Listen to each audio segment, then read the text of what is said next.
నమస్తే, నేను doctor Kapila, స్నేహోమృతి senior consultant.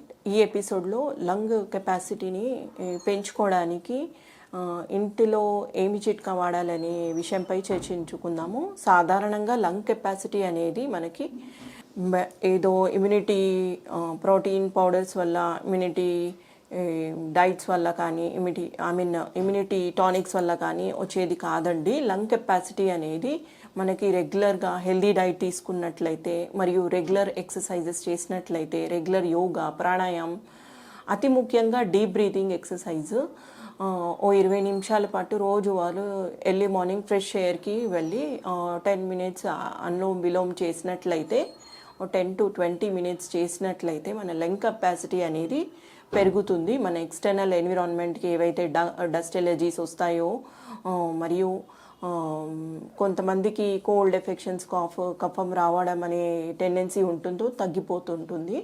కాబట్టి మనము ఖచ్చితంగా yoga exercises, regular walking, regular running చేసినట్లయితే లంగ్ కెపాసిటీ పెరుగుతుంది.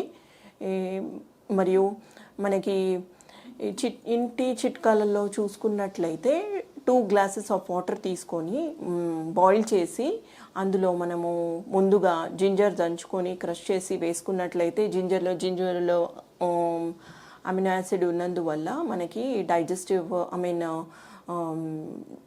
ఏదైతే డస్ట్ బ్యాక్టీరియల్ ఇన్వేజన్ జరిగినట్లయితే దాని నుంచి మనకి డీటాక్స్ చేస్తుంది. దాంతోపాటు మనం కొంచెము టర్మరిక్ వేసుకున్నట్లయితే యాంటీ బ్యాక్టీరియల్ అనే శక్తి ఉంటుంది. కాబట్టి మనకి బ్యాక్టీరియల్ వైరస్ నుంచి ప్రొటెక్షన్ జరుగుతుంది.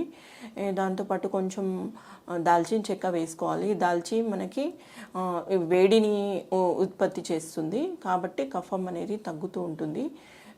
సో ఇవన్నీ వేసుకున్నాక వాటర్ మనకి 1 glass వరకు కండెన్స్ అయ్యే వరకు చూసుకోవాలి. దాంతోపాటు లాస్ట్కి హనీ కానీ తాటి బెల్లం వేసుకున్నట్లయితే ఏదైతే కఫం లంగ్లో పేరుతుందో అది తగ్గినందుకు మనకి బ్రీదింగ్ అనేది ఈజీగా వస్తుంది. సో లంగ్ కెపాసిటీ అనేది ఎక్కువ మోతాదులో జరుగుతుంది. అది కాకుండా దాల్చిన టీ అంటారు. దాల్చిన చెక్క వేడిని ఉత్పత్తి చేస్తుంది, కాబట్టి ఫ్లెమ్ అనేది తగ్గుతుంది. యాంటీ ఇన్ఫ్లమేషన్ కూడా బాడీలో యాంటీ ఇన్ఫ్లమేటరీ కండిషన్ కూడా జరుగుతుంది. మనని లంగ్ కెపాసిటీని పెంచుతుంది. సో దాల్చిన టీ తీసుకున్నట్లయితే రోజువారీ హీట్ అనేది ప్రొడ్యూస్ అయ్యి మనకి లంగ్ కెపాసిటీ పెరుగుతుంది. ఆస్తమా ఉన్న వారిలో చాలా బాగా పనిచేస్తుందండి. దాంతోపాటు హోమియోపతి మందుల్లో స్పైడర్ రెమెడీస్, అరేలియా కానీ, మనకి యాంటీటాట్ కానీ, బ్రయోనియా కానీ కారణాలతో వచ్చిన కఫ్ దాన్ని బట్టి డాక్టర్ పర్యవేక్షణలో ఇవ్వడం జరుగుతుంది. కాన్స్టిట్యూషనల్ మెడిసిన్ కూడా ఇవ్వడం జరుగుతుంది. సో మనకి లంగ్ కెపాసిటీ అనేది పూర్తిగా పెరగవచ్చు. ధన్యవాదాలు.